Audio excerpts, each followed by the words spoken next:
G'day and welcome to the tennis for week one of the Australian summer. All eyes on Djokovic and Kyrgios at the Brisbane International. USA and Kazakhstan through to the United Cup semi-finals. Who will join them? And world number 2, Iga Swiatek, sits down to talk tennis, TikTok and Tay-Tay. That's all coming up on the tennis with me, John Hoovenars, and a very happy new year to Brie, Stewart and Luke Saville. Welcome, team. Happy New Year. Happy New Year, guys. Thank you. What did you get up to? How'd you ring in 2025, Luke? We tried to sleep and woke up 3 separate times to fireworks. Yeah. So I ended up watching the midnight fireworks from our balcony. So I was pretty much 3/4 asleep. But no, it was pretty impressive from our balcony in Port Melbourne. So nice. You faced the city ones, the main ones. Yeah. So our little Dachshund, he definitely wasn't sleeping. Yeah. So had no choice.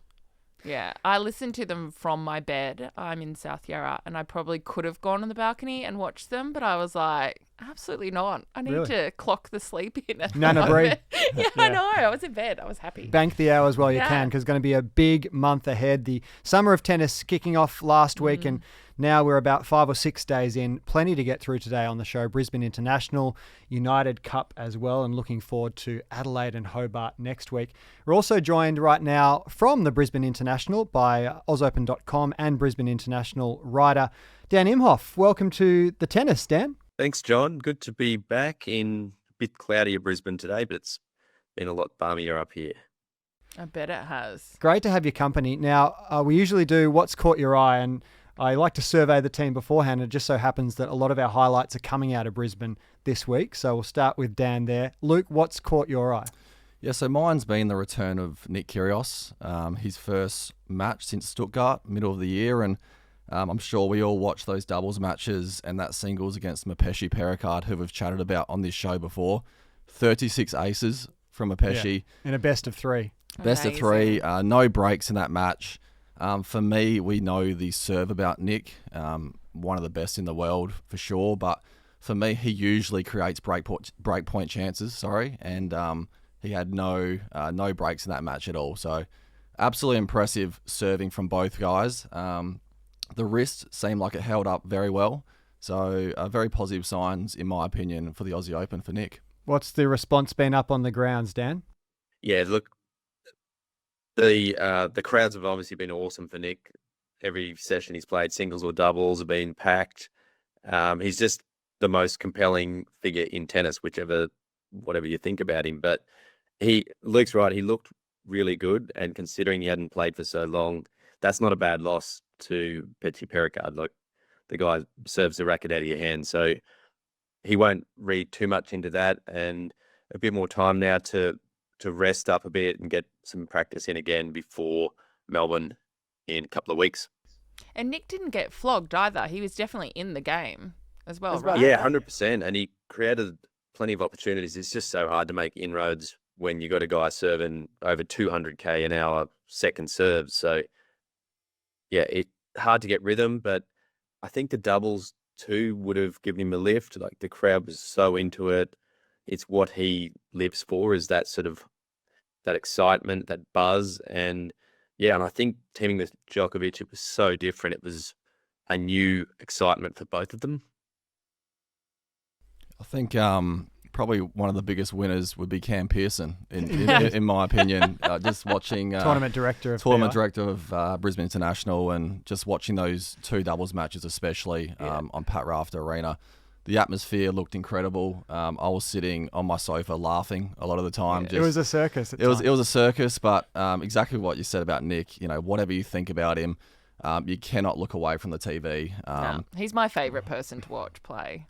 And I think even Novak said he was listening to Nick on the court about all the tactics. So if you've got the GOAT, one of the greatest of all time, listening to you, you're definitely doing something right. And just fell short yesterday, but very impressive level out there.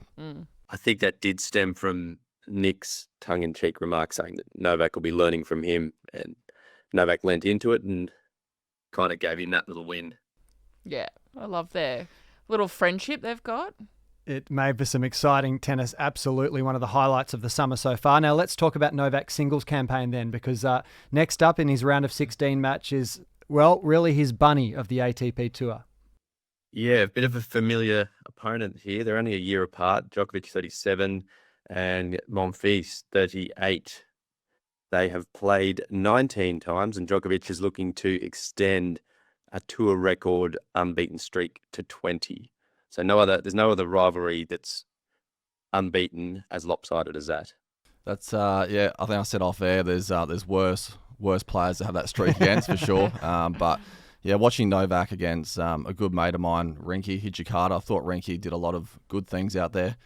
But just when Novak wants to raise that level, he can. I think it was the backhand down the line to bring up match point went past Rinky in a flash. So Rinky did a lot right, but Novak looks like he's finding his straps. Hasn't played in a few months, coming off a few of those injury concerns. So he's looking good ahead of the AO. So if he gets through Monfils, he has a possible quarterfinal against Opelka or likely Arnaldi, and then potential semi-finals, probably looking at Petchey Perricard if he keeps the form going, or against Francis Tiafoe. Can you see Novak going all the way to the final, maybe beyond? I mean, absolutely. You can't write Novak Djokovic off, but I'd be very interested if he played Petchey Perricard early in the season, someone that doesn't give you much rhythm at all, which we know Petchey Perricard doesn't. He was hitting some second serves over 200 kilometers per hour, so I think he just sticks to his guns. He knows his strengths. He knows what he needs to do out there. So I think that sort of game style could definitely trouble Novak in the semis, I think you said. So, I mean, we'll see, but I think he's looking very good early on.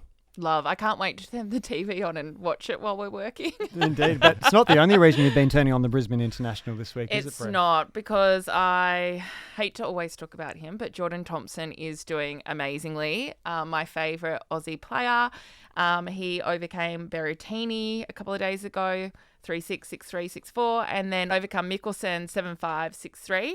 And I'm crossing all my fingers and toes to see him go further at Brisbane, and then to have a great AO as well. It's proving a happy hunting ground, Brisbane, for Jordan over the last couple of years, Dan. Yeah, sure is. He's alluded to this a couple of times now, beating Rafa here 12 months ago. Yeah. Really kickstarted things for him for 2024. He won his first title, cracked top 30. He had a bit of a tricky start against Mikkelsen when his opponent had a nosebleed of all things and had to take a medical timeout. And I think it was only the second game. And Thompson fell down 5-2 and loved 40 on serve. And from there, dug it out. And it was all his in the second set, all one way. Vintage Thompson, hey, Luke? Just what I was about to say. Yeah, it was a little late for me, that match, but yeah, that doesn't surprise me. Tomo, one of my very good mates, with the same age, and even from 12 and unders, I think I had a match where I was serving for the match in the third set against him, and sure enough, he came back and beat me, and he's just had that fighting spirit, fighting qualities from a very young age, and adding in with the newfound belief that he can really challenge the top guys in the sport, and it's just great to see someone like him who was sort of hanging around the challenger level for quite a few years, has found that belief, and now in the top 30 looking to go higher. So good. Beautiful. And what's caught my eye, Dan, just before we let you go, is Kim Birrell.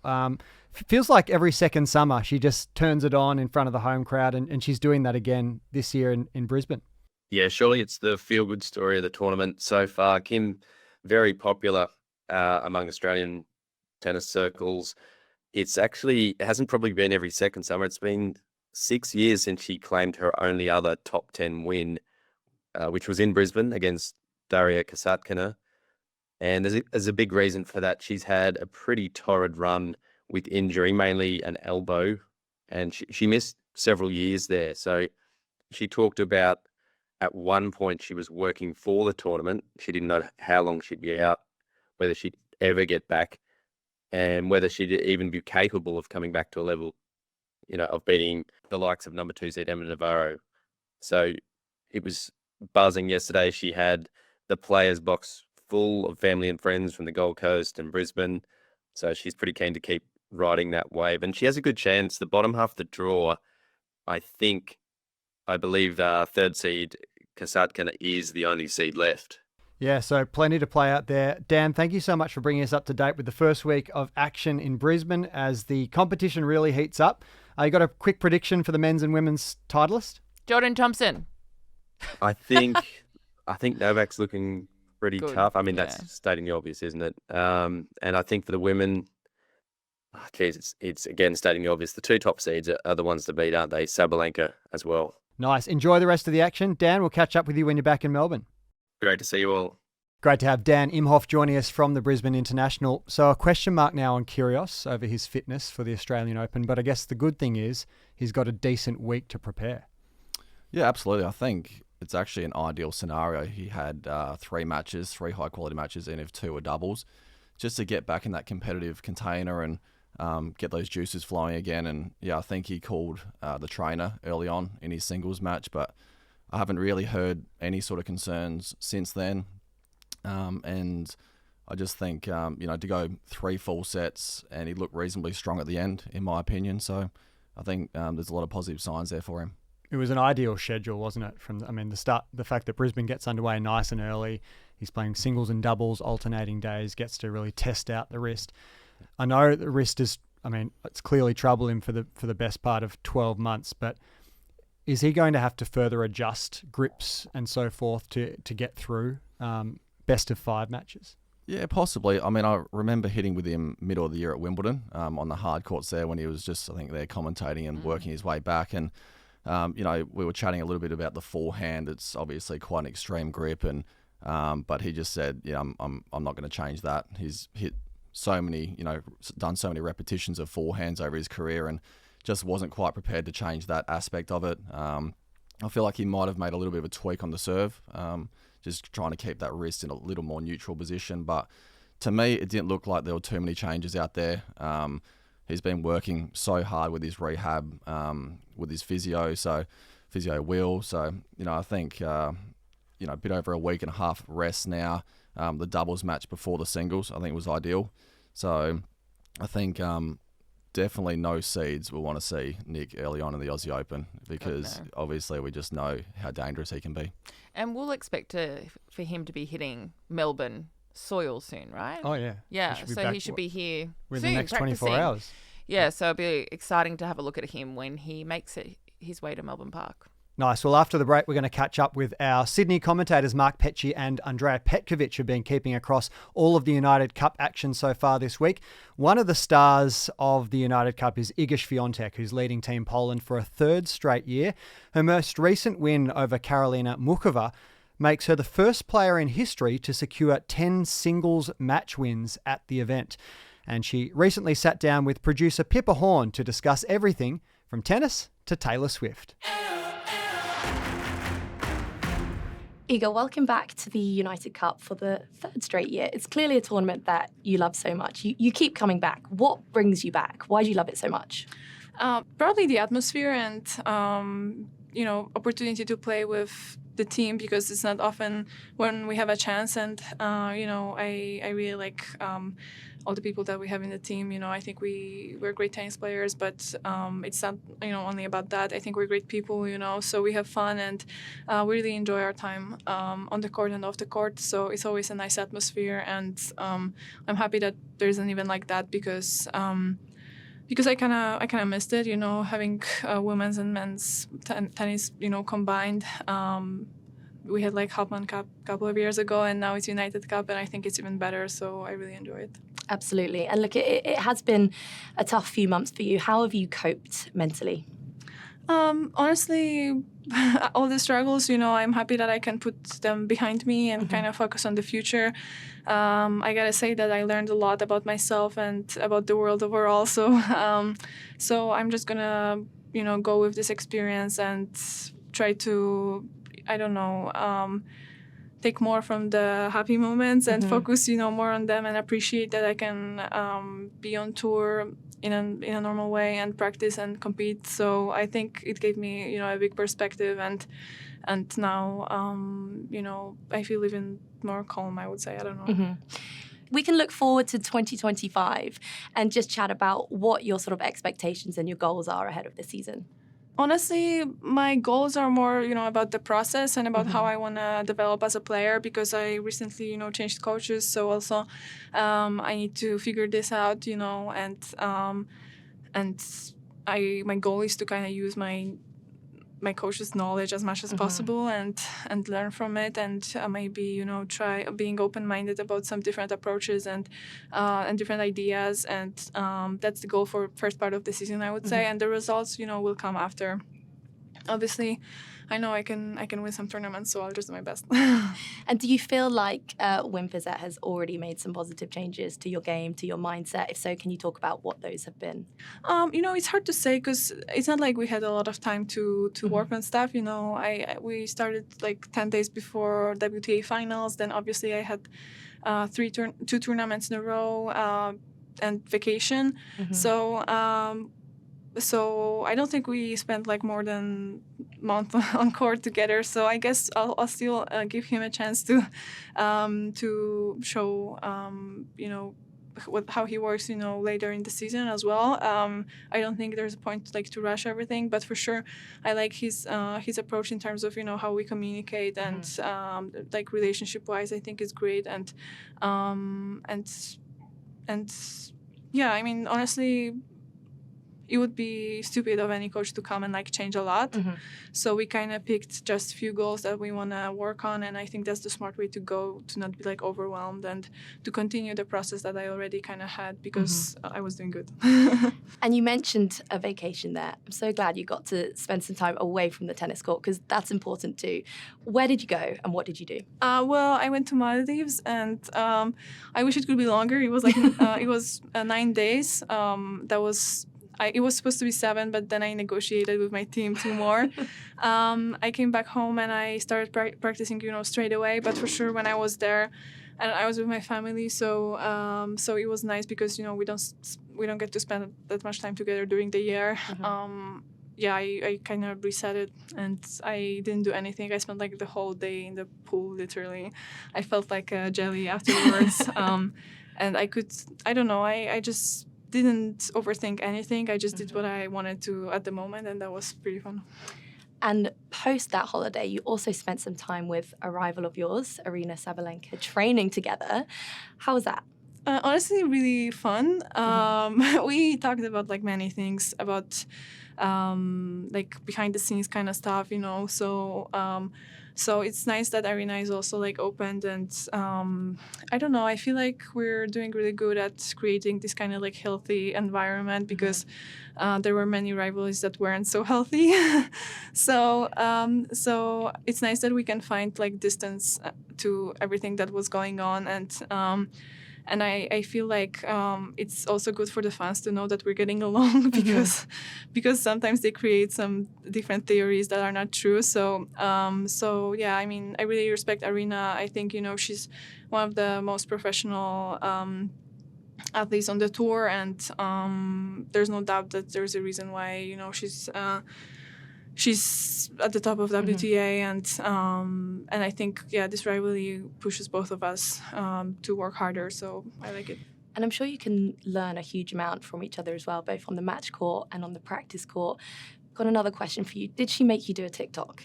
Not right now, but we talked about it. She knows that she has to take it easy with me. Okay. But no, I mean, we were busy practicing, but I'm sure that's going to happen in the future.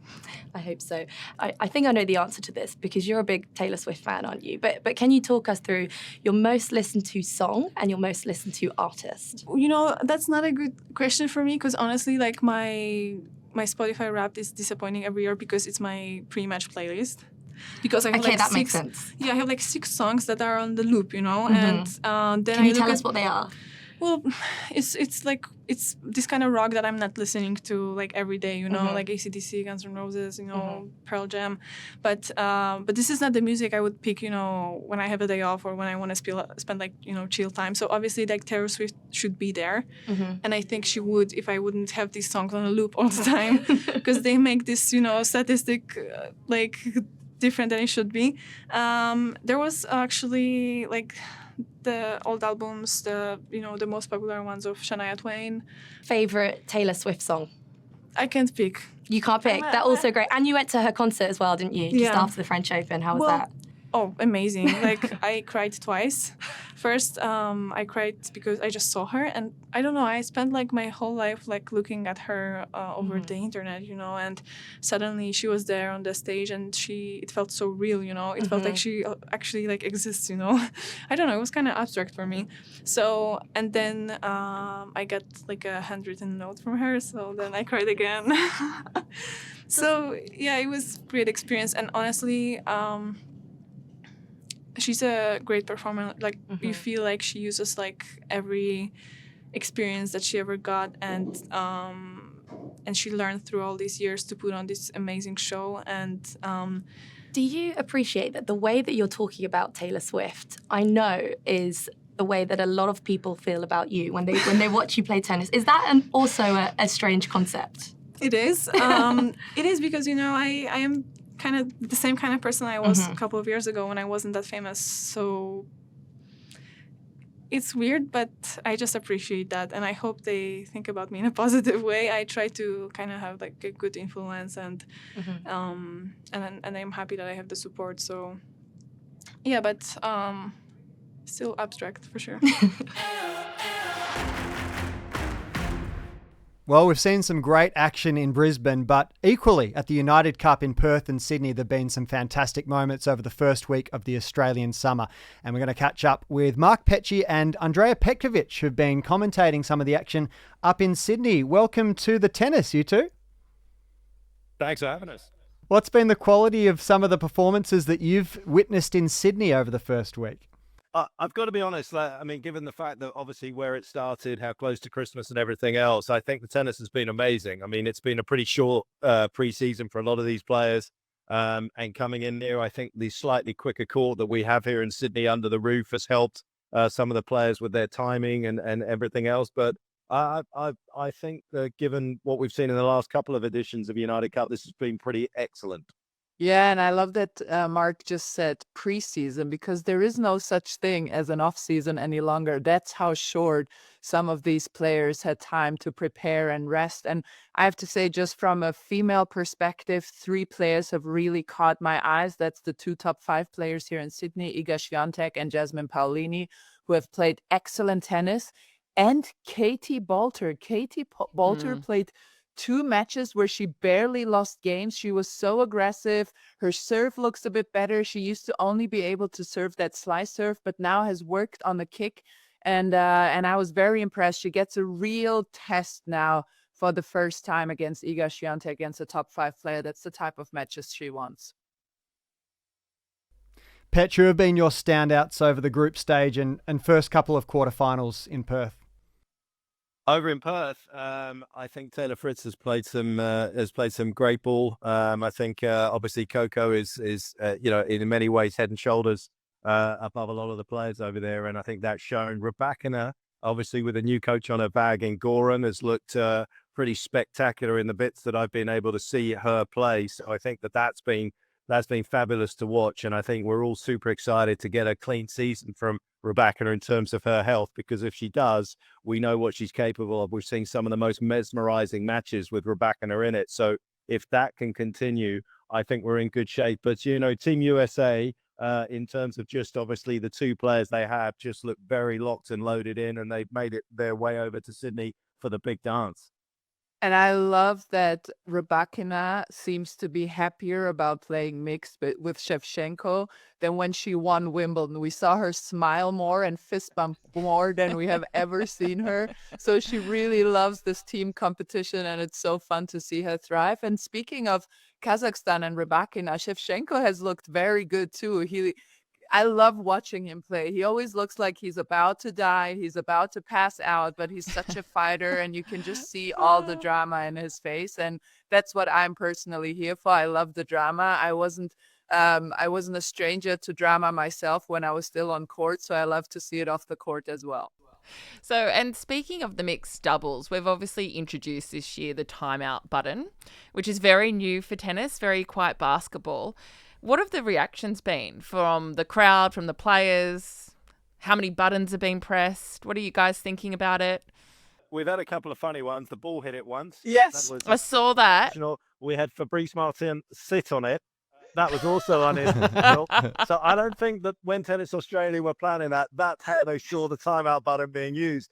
I love it. I've been a big advocate for timeouts in tennis. I'd like to get rid of the sit downs and make it much more tactical when you call a timeout, a bit like the NBA, a bit like the NFL. You can ice your opponent. I think it's a good start, and everything in tennis just takes so long for everybody to suddenly buy in. Yeah. I know TA really wanted to have a situation where you could use it as the returners. We've obviously got a situation here where we've only got it for the servers. Leighton hit it for fun on the last point last night. I think it's a great addition. I just think that the tours need to be less sensitive and allow the players to be able to ice their opponents. If you're serving and you've got Petkovic's serve, you should be fine if somebody pulls a timeout on you on a big point. Yeah. You should definitely be fine. And I think that's the way it has been used so far is mostly to sort of settle down. And what Mark just said is exactly right. I think once the players and the teams get used to it, it will be more of a tactical timeout. So far, you've seen it mostly when a team, I remember Team Poland, for example, when they had match point, they pressed the timeout. So they have a minute to sort of go through what they want to do, what kind of pattern they want to go for to make that match point work. And then Hubie Hurkacz just hit an A, so that worked really well for them. Yeah. So the state of play at the moment, we're halfway through the quarterfinal stage. We've got 2 semi-finalists locked in, Kazakhstan and USA. So let's cast our minds forward and think about who might be the other 2 semi-finalists. We've got Poland and Great Britain in the third quarterfinal. What are you guys thinking about how that plays out? I wanted to leave the stage for Mark because he obviously is British and he has been not biased at all. And I'm putting on an ironic twinge on this.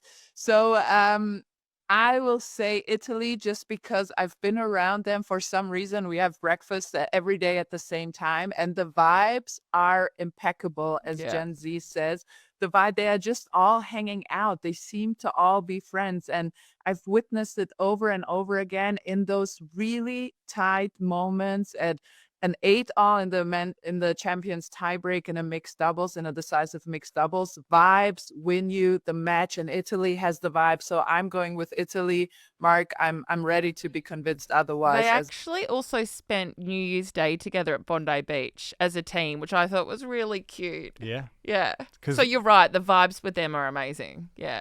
Yeah, they've been gelling unbelievably well. You can see it when the national anthem's being played for Italy, the way they put their arms around each other, the big smiles on their face. I think they've got some great characters. The Italians are great fun to hang around with. They're always colourful. They're always charismatic.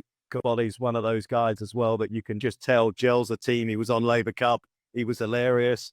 He wasn't part of the actual sort of winning side in many ways. He was just helping out, but he was a big part of the atmosphere of that particular team for Team Europe. So yeah, they've got it all going on. It's obviously a big day today for Poland and GB.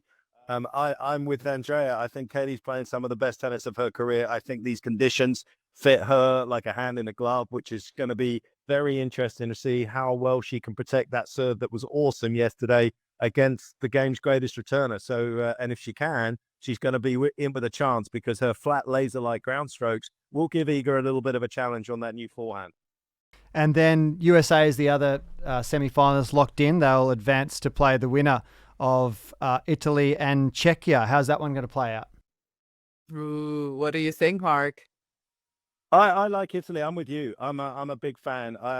Having said that, the one person that I think has yet to even be close to his ceiling is Thomas Maciej. Like, we just don't know how good he's going to be. We saw the results last year in Asia. We saw him beat the likes of Alcaraz, some very complicated wins against Tommy Paul, who makes you have to earn it. You can't just hit through the American. And I just think we're seeing the genesis of a little bit of greatness from Thomas. And I'm not sure where that stops. So at the moment, he could lift that team, obviously with Muchova, backing him up. But he's got the ability to hit some heights that I think will surprise a few people. So that's the big unknown in that one. I am going to say Italy, but I do think that he's the 24-year-old has got some capabilities there that's going to worry not just the Italians, but a lot of the players on the main tour over the next year.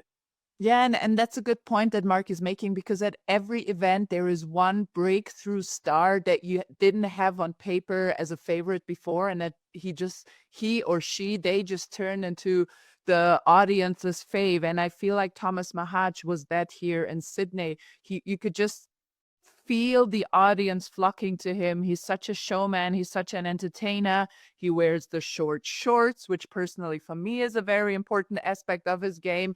And I just think the audience, you can tell that they love watching him play. And he's a big stage player. And, that's not always a given for tennis players. Some of them just want to play tennis and be left alone. Thomas Mahaj loves the big stage, loves the big crowd. And United Cup is the perfect thing for that. I wanted to ask, kind of going back to Great Britain, obviously Billy has stepped in for Draper. How's he going? Listen, Billy's played great. Yes, and I think Billy Harris has got the sort of game that, he's going to put it on the court. It's going to be, he's not going to beat himself too often. I just don't know at the top end of the game if he's got enough flexibility. I don't feel like his serve is gnarly enough. I feel as though he's got a nice height. So he gets away with a slightly suboptimal service action, but it doesn't move off the surface. So when you're a great player like Alex de Minaur, yes, it's quick, but it doesn't worry you in the same way that other servers do. He's got a super solid backhand cross court. He probably needs to make a few more moves down the line with that particular shot. But the biggest Achilles heel for him is his forehand isn't superb. And he is maximizing what he has out there. But in this game, if you don't have a great forehand to finish points on from the middle of the court, you're going to find it very difficult. And we saw that he lost 4 service games last night with game points. But against somebody like Alex, the crucial factor is going to be whether you can finish with your forehand, and that's probably the thing that's holding Billy back at the moment. But he's one of the great stories. There's no question over the last 12 months. I love his story. Yeah, and if there's anything to be said about Billy Harris and Flavio Cobolli, Billy Harris has the perfect James Bond villain name, and Flavio Cobolli has the perfect James Bond villain look. So in case tennis doesn't work out, all I'm saying, Hollywood is waiting for both of you, and I'm going to watch those movies. Very good. Some future career advice coming from Andrea Petkovic. Well, I think that's a pretty good place to leave it. As we record this, still 2 quarterfinals to come over the next couple of days, and then it's the semi-finals. Kazakhstan versus Poland or Great Britain, and USA versus Italy and Czechia. Mark, Andrea, enjoy the rest of the United Cup. Thanks, guys. Thank you. Have fun. See ya. Look, I wanted to ask about the Aussie performance. Demon left it all out there, some amazing performances from him, but Gadecki still very raw in that environment, and ultimately it came down to games conceded by the Aussies. Yeah, obviously a new experience for Olivia, a massive occasion for her, and anytime you're playing for your country, it's a big deal, and that added pressure, it's a different pressure than week in, week out on tour. So she'll be better off for it, for sure. And Demon, just keep running out of compliments for him. He plays his best tennis playing for his country. His game has gone to another level again. And on the topic of Billy Harris, I just found it interesting last night. They're at 2-2 and the match seemed kind of tight. And then 30 minutes later, 6-2, 6-1. It was very, very good tennis. Billy played well, but just started to overplay. I think there was that one point where Alex got out there and scrapped that slice forehand and got up to the drop shot and lobbed in. That was a freak point. I stood up and was cheering in my house. And he's just so captivating. His movement is probably the best in the world. And you could just see by the end of that match, Billy was starting to overhit a little bit and just making a few too many errors. And then in the mix, I thought it was great how Alex really got Olivia up, and she was smiling, she was laughing, and I think that was just very important for her. Probably a big confidence booster as well after the couple singles matches. And she played really well. I mean, Alex is Alex, but that was really good for her personally to get that win leading into Adelaide and the AO. Yeah. And Alex obviously was injured partway through 2024. It looks like he's good now. Yeah. I mean, even chatting to him through the end of last year, he was struggling a little bit for sure. couldn't play his best tennis towards the tail end of the year, which really hurt him. I know that for a fact. And I think he missed 3 Masters series and still made Turin. So amazingly impressive, but physically he looks back to his best. I think he said in his press conference, "I'm back." The legs are back. The legs are back, and he was smacking his legs during the match. So he was pretty fired up, and you could just see how excited he was to feel like his movement's back to his best. And I just think it's such an underrated quality, his movement, not only defensively, but to steal time offensively as well. Yeah, I can't wait to see what happens for him at the Australian Open. Yeah, I mean, even in my notes here, I've got, I've been saying it to a few of my mates, and look, it's a big call, but I'm calling him to make a final of a slam this year. Oh, and obviously that means, don't want to put pressure on him if he's watching, but I just have so much belief in him. I think last year, 3 quarterfinals, I was really backing him to push Novak at Wembley, so just a brutal injury timing-wise, of course, but I just think his belief is there now. He knows where he belongs, and I'll back my boy in. And we got to say, because I think it came shortly after last episode, happy engagement. I know. To Alex and to Katie. Yeah, and it seems like, and you probably know more info, and we're not asking you to spill the tea here, but no, we are. It seems like they got engaged quite a few weeks prior to notifying everyone. And we're wanting to keep it private and sit in their own little bubble and enjoy it. From what I heard them both talk about in press conferences when I was at the United Cup in Sydney. But it's really exciting for both of them. Highlights and perils of having a spouse on tour.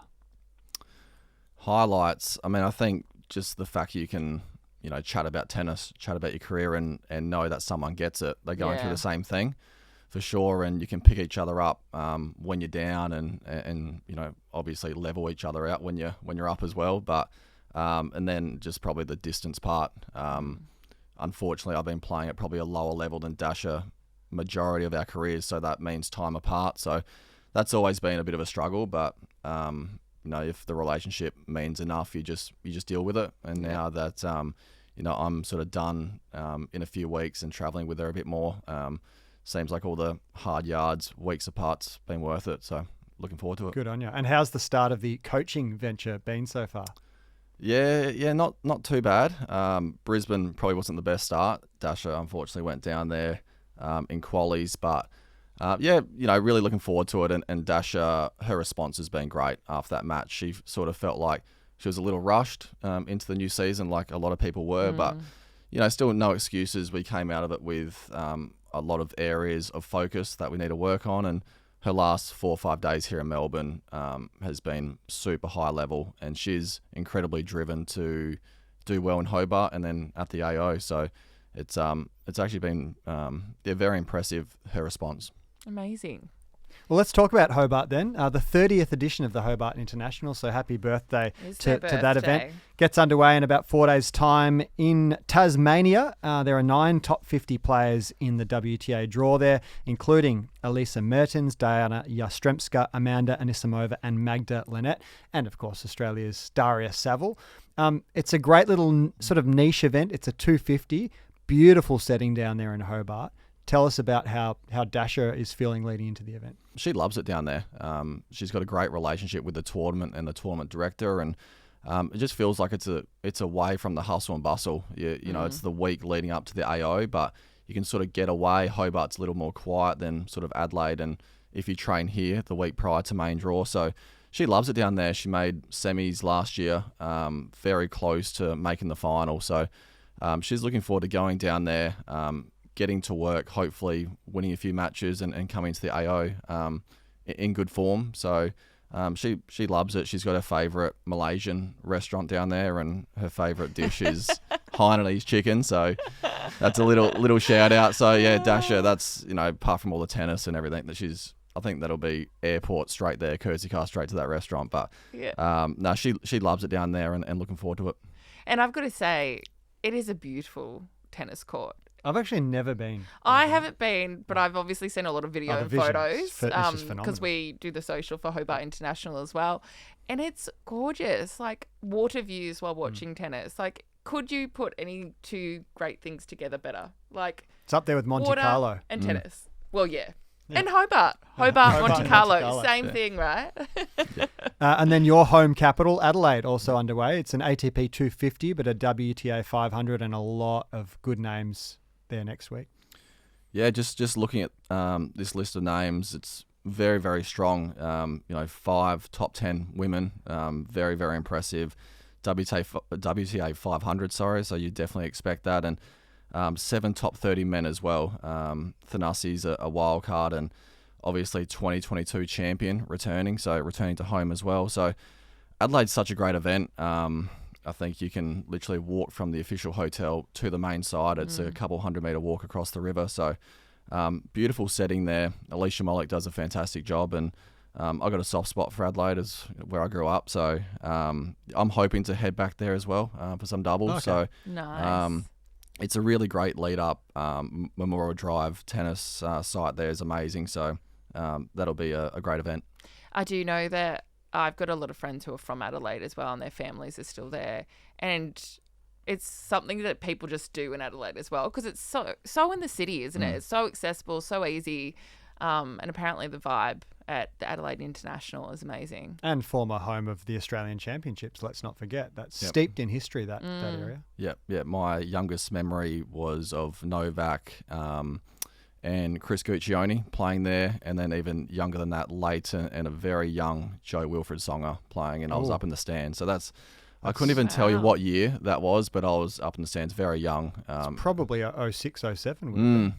Yep, so might have been 12. Mind works. Well, I'm just thinking Tsonga only started his career around mid-noughties. So. I sort of feel like he was maybe 18, 19, and Leighton was Leighton. So, and obviously I trained there for 5-6 years as well. So very close to my heart, and seeing the transformation of the side as well from where it used to be to now, and the roof and the stadium. It's definitely one of the best 250s on tour for sure, and 500s for the women. So Tommy Paul, Lorenzo Musetti, Seb Korda, Thomas Machac, who Andrea was waxing lyrical about before, and Jordan Thompson. Let's not forget. know. Jordan's going to win it. Yeah, Jordan's going to. I think prediction? so. Do you know what? Just before, when I was looking at that, I was like, I think he could Yeah, why not? get Give it a to rattle. the finals. Who else sort of stands out from that list of seeds there? I mean, I think Lehechka and Felix, I mean, they're going to be the 6 and 7 seeds. Sebi Korda, Machak, I'm actually quite surprised he's 25 in the world. I can't believe that, because I've played a little bit with him, and one of the best two-handed backhands on tour. Is he really? Not sure what's better, that or his quads with those, with those short his shorts. quads. He I really, was actually watching him practice at United Cup, Yeah, and he's I was like, quite proud of whoa. him. But no, it's great to see someone like him, who fantastic player, don't get me wrong, but was probably hanging around 80, 90 for quite some time. A little bit like Tomo as well. Just stuck by it, works incredibly hard. You can always see him doing the 1%ers, and I just love seeing stories like that, and really paying dividends. Top 30 in the world, a seed at a slam. It's amazing. Nice. So that's coming up. Also, January 6 to 11 is the main draw for Adelaide, and at the same time, Australian Open opening week underway. I know we've covered it a little bit on the show, but can you just remind some of our listeners and viewers what they can expect if they come along to opening week, Brie? Oh my God, there's so much. To the point that, how long do we have? There's just pick jam-packed. Okay, Yeah. What are my favourite things about opening week? Charity matches. They're amazing. I'm just going to rattle off some of those players in them. We've got Yannick Sinner versus Alexei Popyrin. We have a Red Bull baseline event this year, which is new. Yeah. So that's it's a really unique format. But the main thing to be said there, Luke, is that a DJ is on court the whole time pumping the tunes. Which I like. And Dylan Alcott's going to be on the microphone. Yep. I looked into it a little bit, watched the video, and there's going to be some controversial line calling, that's for sure. There's no chair umpires, but I think any sort of innovation with tennis to make it fun, shorter, is a great initiative. Yeah. You sort of see the Big Bash with cricket Exactly. and all these changes in format just to create more attention, more entertainment. I think it's only a positive for the game of tennis. Amazing. So the full lineup isn't confirmed, but what players will be taking part so far in the Red Bull At the baseline? moment, and I'm going to go hang out with these guys a bit later and get some content with them to good. talk about baseline. But Casper Ruud, Holger Rune, Alexei Popyrin, And Nishikori. Geez, as well. Alexi's got a busy schedule next week for opening. He does. Because he's back later in the week for some exos, isn't he? Yes, he should be. think- Yes, he is. I already rattled him off, I believe. Yep, and he's got Carlos Alcaraz on the Friday as well. Yes. Plus, don't forget a night with Novak on Thursday as well. Before that, mixed doubles, a bit of a rotational sort of mixed doubles, but I know Sabalenka, Goff, Zverev will all be involved. It's great fun and a pretty affordable ticket for fans too. You forgot one. Go on. There's Sinner and Tsitsipas as well. Oh, yeah. Yeah. And then on top of that, we have Kids Tennis Day. We're giving out Hot Shots tennis rackets. There's lots of music and food vendors open. It's going to be massive. So if you don't have your ground pass to opening week, I would get it now. You can see some of the top players practicing. Qualies is on. You'll get closer to any of our tennis than you normally can. So it's actually probably the best week to come. Sad you'll miss it, Luke. Yeah, I'm going to have a deep run in Adelaide and miss it all. But yeah, also... I'll send you some photos. Yeah, I'll give the qualies, guys and girls, a bit of a shout out as well. I think it's a great opportunity to watch incredibly high level of tennis. Players from 105 to 240 in the world, and very cheap, very affordable to come down and watch some amazing tennis. Won't be as busy as week one of the main draw, but I think come down, and I genuinely think it's if you're a tennis fan, to get down, and it's an amazing time to be around. Nice. All right, so that's all happening next week. Brie, your top 5 this week. What are we doing? Well, do you know, I was going to go with top 5 things players did for New Year's Eve, but it turned out they all watched fireworks or were together at a player event or were in the sky flying to Australia. So we had to cancel ditched that. it. Yep. What we have now is the top 5 storylines in the lead up to the AO. That's good. And this is driven by articles that are coming out on ausopen.com. I like it. That's good. So you can cross-promote the website for some great features and coverage. Let's make it really quick. Hit that pink button. Pink. 5. Go for it. Hong Kong. Nishikori into the quarterfinals and back inside the top 10. Yeah, okay. Great to see Kay back to, and he's never going to be back at his best, but he's been a popular player around these parts. Amazing player. Yeah, great to see him back. All right, 4. Auckland. This is a big one. Osaka is into the quarterfinals, chasing first title in 4 years and first ever WTA 250 final. Big rankings riser last year. Started the season unranked, finished in the top, I think 60, maybe 65. Can she get back to anywhere near her 2020, era best? I think so. I mean, absolutely incredible serve. We know her level at slams. She's got that belief that she can win the biggest titles on the calendar. So I definitely think she can push to, top 35, top 30 and get seated in slams and be very dangerous. 3. Okay, heading over to Canberra, João Fonseca is into the quarterfinals after just winning Next Gen finals. And he's in AO qualifying. He's my man. I think he's 150 in the world, 18 years of age, just an absolute freak show. Saw him when he was 3, 4, 500, and everyone knew on tour he was destined to be unbelievable. So amazing ball striker. I think when he played that South American swing start of a couple years ago, and he caused some big upsets. Forehand is gigantic. So he's mine for eventually top 10. Nice. He's my breakout performer for 2025. He was, wasn't he? 2. Moving into 2, going back to United Cup. Mm-hmm. This is more a question. Could Team Italy win after scooping BJK Cup and Davis Cup titles? Wow. So they're going the for year of Italy. The team triple. Do you reckon that team treble? Do you reckon they could get the job done? Well, obviously Jasmine Paolini is a force in the women's, and Caboli, amazing player, but I guess compared to the other lineup of males, maybe not quite as good. But I think it was interesting listening to Petch prior and just hearing about the vibes with Team Italy. You see how good the players are, but for me it just comes from that culture first and foremost. So it's very interesting to see that they're having so much fun off the court, and that's really transferring on. Beautiful. And our top spot for our top 5? 1. So number 1, we've got a double storyline, and we're going to Brisbane.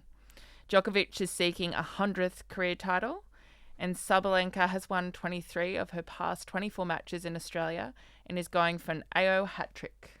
Yep. Okay, so this would be to equal the AO triple would equal Martina Hingis's performance, 96, 7, 8. How likely do you think it is for Sabalenka? I think they're very likely. She plays so well here. Her game is so conducive to the heat and the faster conditions. Massive game, great serve, and obviously backs herself and is playing so well in those big finals now. So I think, her and Coco Gauff is a big rival as well. I think, the top of the women's game is so strong now, and there's going to be a lot of contenders. Yeah. Beautiful. Thanks for your top 5, Brie. Thank you. Coming towards the end of the episode, quick ace of the week. It doesn't have to be non-tennis, but it can if you want. Mine was just a lovely New Year's Eve spent with Elmi and our cat, Socks, down at the Footscray Park fireworks across the Maribyrnong River. Was Socks scared? No. Wow. Obviously, it was a risk bringing a cat to a fireworks session. It really is. She was transfixed. She just couldn't take her eyes off the fireworks in the really night sky. cute. So it was good for me. What about you, Luke? Yeah, I think it's just another Christmas at home with family. Everyone's not getting any younger, so just really valuing that time with family and friends. And I drove back to South Australia and saw all them and then drove back on Boxing Day. It's 8 hours straight onto a flight up to Brisbane. Yeah, wow. So that's my non-tennis. And I've got to give this little shout out, tennis. I was watching with Dasha last night. Peyton Stearns and Daria Kazakhstan had a 28-minute game at 3-2 in the third. I think Dasha Kazakhstan converted on her 9th break point. So we actually watched the start of the game. We turned it over to the Kyrgios-Djokovic super tie break. Yep. Came back and we thought we'd paused it. Yeah. Because Oh my it was still God. on that game and we Locked had to at go juice or something. had to go back onto the app and we couldn't believe it. So Wow. well over in the double digits of juices. Yeah. So I thought 28 minutes for a game was incredible. Yeah. Mayhem. Shades of Blink of a Raikkonen. Yeah, AO. from last year. Yeah. What about you, Brie? Ace of the week? Well, it's a pretty simple one. I'm just back from Sydney, from being at the United Cup, and today's my first day of putting my uniform on, and it still fits.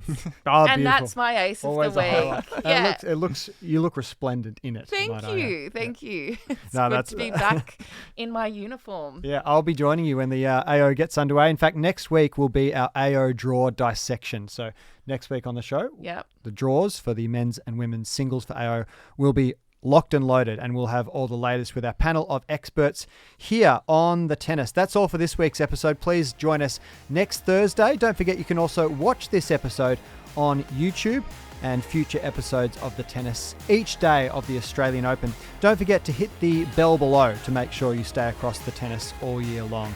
Luke, thanks for joining us today. Thanks, guys. A lot of fun. Yeah, always fun. See you on Thursday, See you on Thursday. and we'll see you next week for opening week.